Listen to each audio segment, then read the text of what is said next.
You can still log into batch leads the way you have been. I Mm. did pay for the annual on batch leads, and also I made up different accounts for different people, Oh, so okay. that you won't be running into each other. Because apparently we get 8 accounts with batch leads, kind of fun. So all right. So basically, all right. So the first thing we're going to look at is we're going to look at mortgage calculator. Okay. Uh, and we're just going to back, which is usually the tail of the dog, I guess, for lack of a better term. Okay. I'm just checking to see if whoever else just texted in. Yep.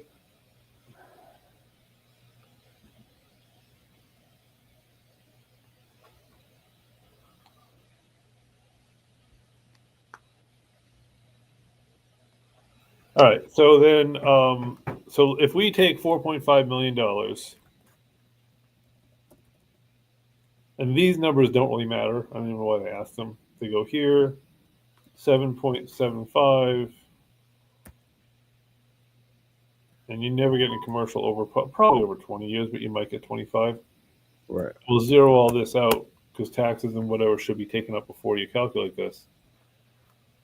So you need a monthly mortgage payment of $36,000. So what that means is so $36,000, whatever that number was. Where's the mortgage calculator again? 36,803. Okay, that's the mortgage payment. And again, I'm doing this absolutely backwards from what would be a normal way to do it. DSCR of 1.25 is we need 36,800 is this times 1.25. Normally we're doing it exactly opposite. Normally we're saying NOI of, let's say, $50,000, Mm-hmm. DSCR 1.25 equals that over 1.25, and then monthly, of course, it's by 12, so that over 12. So if you have an NOI, net operating income of $50,000, you can afford a $3,300 mortgage. Here, we're saying that your monthly mortgage payment. So here we're going from mortgage payment.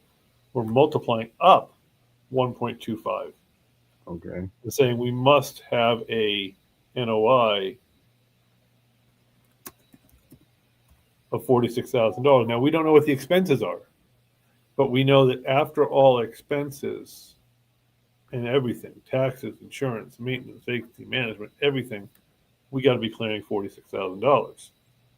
Now that means we have to basically have all of our expenses and all that. So we basically have to be, roughly we have to be able to afford that as a mortgage payment. So we better be grossing a typical, and this is totally blind ass guess. And Right. don't throw it away when you get the information, but just so you understand, you're typically talking a 50-50 um, typical expense ratio on a multifamily. So your typical expense ratio on a multifamily is 50-50. So if you have to have that, you need to be grossing $92,000 per month. Hmm. Sheesh. I mean, maybe not, depending on utilities and I mean, taxes, yeah, yeah, yeah, yeah. whatever. But the point is that for it to be worth 4.5, if he's like, I literally just talked to a guy on a self storage facility. Um, I thought it happened to be the one that I still had up. No, anyway, it's not the one I have up. But I literally talked to a guy at a self storage facility. He's like, yeah, I only want $500,000 for it. I only want $1 million for it. It's okay, well, that's actually not bad. He's like, yeah, it nets $40,000 a year. So for it nets $40,000 a year. So it nets $4,000 a month, or a little less than. He's like, yeah. I said, well, then how is it worth $1 million? He's like, well, if you live nearby and you mow your own lawn. I said, it still doesn't, it's great that you want. And really what came out of the conversation was, well, I will sell if someone gives me $1 million. I will keep it if someone doesn't. Because the math just totally didn't work. So when you're looking at, back to sort of the point here, is when you're looking at a commercial property, so when you're looking at when you're looking at any kind of income-based property, this is pretty much at the end of the day. So you've got your rent. Come on, thing, stop just sitting here like this. Give me a completed thing here. Okay, there we go. You have your income, expenses, maintenance, vacancy management, and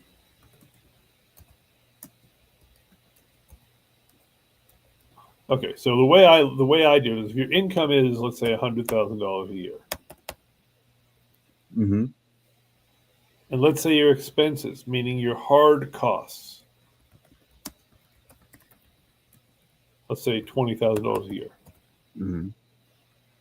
and everyone else calls this net operating income. I don't call this net operating income. I call this adjusted gross, because all we've taken out is the requirements, the utilities, the taxes, the insurance, so on and so forth. That's all we've taken out.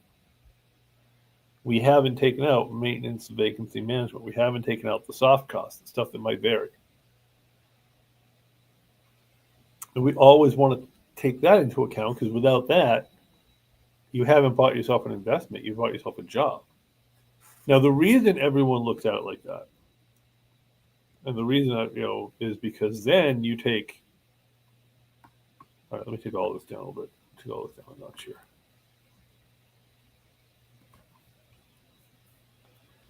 Then if I take this and I put it here,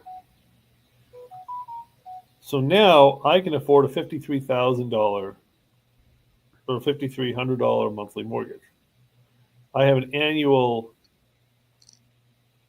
adjusted gross income of $80,000. 100,000 minus 20. So if I am, and there's a couple of different ways that people value investment property. So people value investment property a couple of different ways. They sometimes look at DSCR, they sometimes look at cap rate.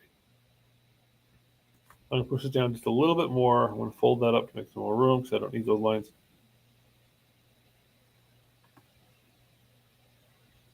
And I'm going to take it and I'm going to say, okay, so cap of 10%. And this is actually percentage. So we're going to, can I format it this way?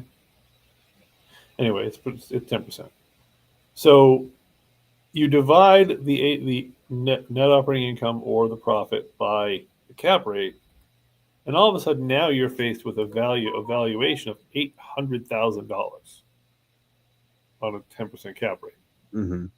On a 7% cap rate, it's bigger, 1.1.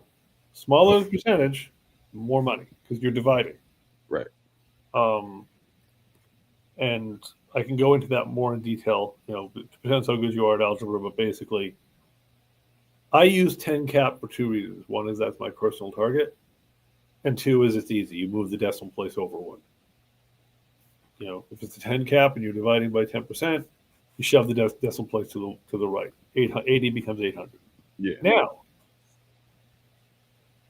if I take out, so my cap, and then cap value, I should label this as. Boom. Now, if I take my DSCR of 1.25, I divide $80,000 by 64th by 1.25, I get that, which means I get a monthly mortgage payment that I can afford of $53,000. Now, or $5,300 rather. So that would be around 500,000, about. Maybe a little more. You pretty much play the game here at this point. Yeah. I was just I was just saying that I had to really look it over because PropStream valued the whole entire property at 537. So when he wanted 4.2, I was like, well, then the rent's got to be going Yep. ridiculous. That's why I was like, it could be a good deal if the rent's going ridiculous, but I doubt it. You know what I'm saying? Exactly. So that's why I was like, I don't really know. I would have to see. So Yeah. So well, exactly, and I can send you the. I've got a cleaner version of the spreadsheet, but I can send you that cleaner version of the spreadsheet, and okay, you can figure it out. But basically, so this property is worth 650, and this is also where this hypothetical property is worth 650 if the entire mortgage is the entire purchase price, meaning there's no down payment, right, everything's borrowed. Most people are going to borrow that. Most people are going to put in 20%, and again, I don't live that way, but okay, fine. Um, if I do put in 20%, uh-huh. then it's about the same amount, the same DSCR value. But now you can quickly see if my maintenance vacancy management is 20, even 25%.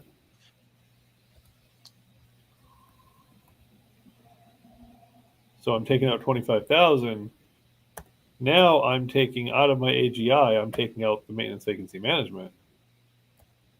So my net operating income is not 80 grand, it's 55 grand. So Well, now when I take out that, everything gets smaller. Meaning I now can go by cap value is 55 grand over.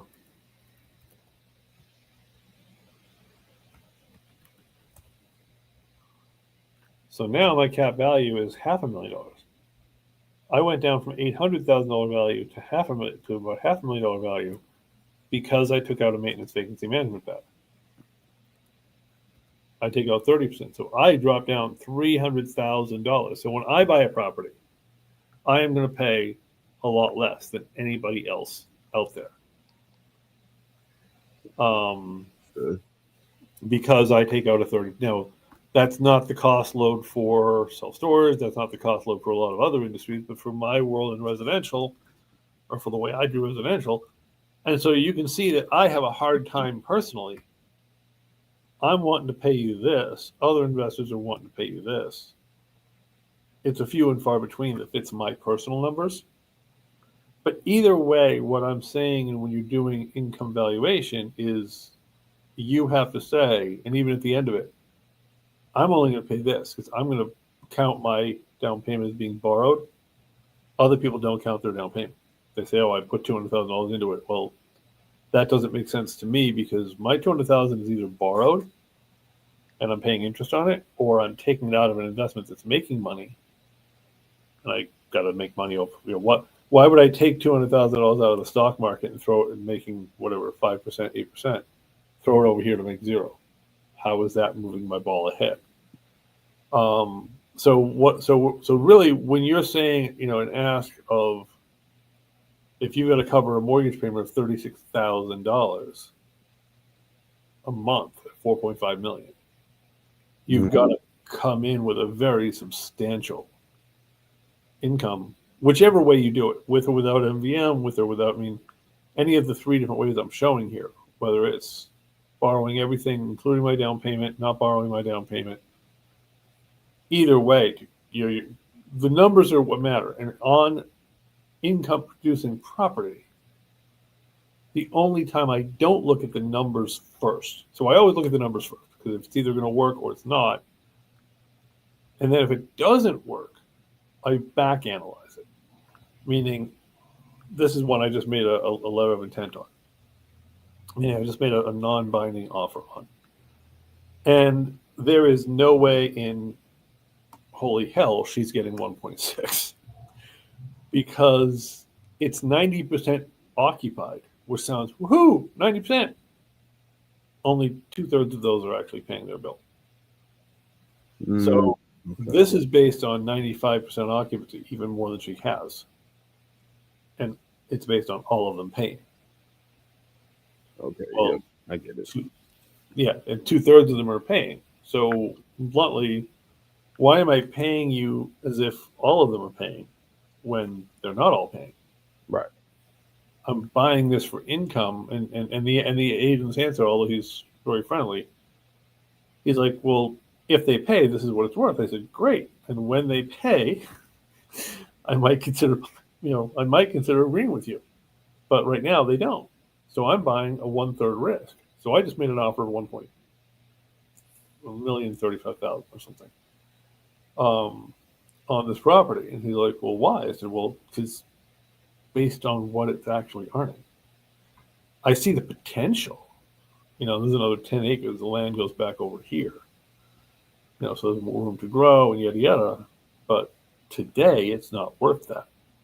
So what I said to him though is I said, I'm potentially willing to get flexible and get creative and maybe go up in the number if she'll extend the timeline, if she'll hold the note. I give her a couple $100,000 and she gives me 3 years to figure it out. Then okay.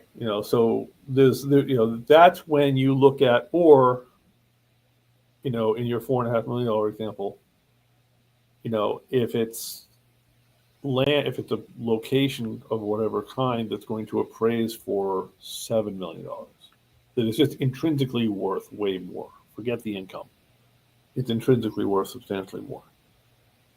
Okay, that may be that. All of these may be reasons, so it's not thrown away based on the numbers. But he's asking for 4.5 million because you got to look at it and say, well, how's someone? It's great that they're going to buy it and do something better with it, but how are they going to pay for it now? Yeah. That's why I'm saying I would have to. I gotta call him after this and figure out everything. 'Cause when he said that, when I saw the notes on that, I was like, "That's could be." Let me see. And then Pops you said, "Well, the value of the property is 500,000." I was like, "No way. Yeah. There's no way."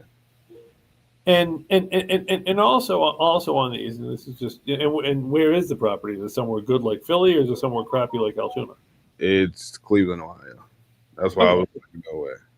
yeah, yeah, and the other thing we got to look at is say is okay, is you know like Cleveland's, it's Cleveland, so there are buyers for that in Cleveland. If it's Altoona, which is nothing wrong with Altoona, Altoona's an okay town, but are there going to be people saying I want to give you $6 million, $4 or $5 million in Altoona? Is there like, That's the question. yeah, yeah, exactly. So basically, so anyway, I mean, definitely trace that down, but really just in terms of quick math, income minus expenses, and then you figure out what and then divide by quick thumbnail sketches: income minus expenses, divide by 10%, and see if we're even in the ballpark without even getting into maintenance vacancy managements or whatever. Thumbnail sketch, or the 1 or 2% rule, which is basically your rents have to be 1 or 2%. Your monthly rent has to be 1 or 2% of your purchase price. Effectively, 100 months worth of rent would pay the deal off. So, and those aren't end of the road conversations. They're like, are we having a conversation that's worth it? Um, yeah. But that's pretty good. Anything else going on? Well, this is interesting. My grandma, she called me and said there's a house empty on her block, and her block has a bunch of college students because St. Joe. She lives right down the street from St. Oh, Joe's. nice. Okay. So I also got to call that one after this and see what's going on with that. And once I get all the information on that, I was immediately going to shoot the information over to you because I believe from what I wrote down about it. Hold on, let me see. From what I wrote down about it, the numbers were pretty. solid in my opinion. The current value of the property is 298. The equity is like 162,000. She has one open mortgage that's like 135. It's a 4-bed, 3-bath. So I was like, All okay, right. we might be able to do something. And then the comps range anywhere from between 100,000 to 400K. So Okay. All right. Yeah. So so talk to the owner, pull it together, and we'll see what we can see what we can come up with on that. mhm, I Um, will do. and probably yeah. So and on the batch lead thing, I'll probably want you if you could just do a quick Loom video to kind of show people how to, we could do it here or something. Actually we'll do it on this platform. We won't use Loom. Okay. Um, just kind of give people a tour of Loom of batch leads and how to use it, how to use the dialer and whatever, because that way, we can start making better use of the account. Gotcha. Um, so whenever you get time to do that, let me know and I'll set this end of it up for recording it. Okay. No, no Yeah, doubt. yeah. Got you. Will do. Yeah. I mean, And yeah. since and by the way, this you did a great job yesterday, skip tracing that one on Pure Street. Unfortunately, we missed it, um, Ah, okay. but I mean, listen, the fact that you're good at pulling those up, then I can start just sending those over to you. And what we and really on those, what we can even do is we can even say, listen, here's a couple bucks every time you run one, because some of them might go nowhere. And Okay. really, it takes a few minutes to run them. So we'll figure because I had a guy years ago, and I could reach back out to him, Nick, who would probably go like $2 or something. He would run them, but I'd much rather even though only $2 if you wanted, I'd just much rather run it through you and keep it in Okay. house. Yeah, that's fine. No. Um, because that's also a service that we could offer potentially. Let's get Um, your software. this is one-off skip tracing because everyone can buy skip tracing in volume. Yeah. I'm sorry, hang on one second. My wife's calling back. Something must be up.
Nair, I got an emergency at home. I got to run. Okay. All right, thanks. Bye bye. Okay. Bye bye.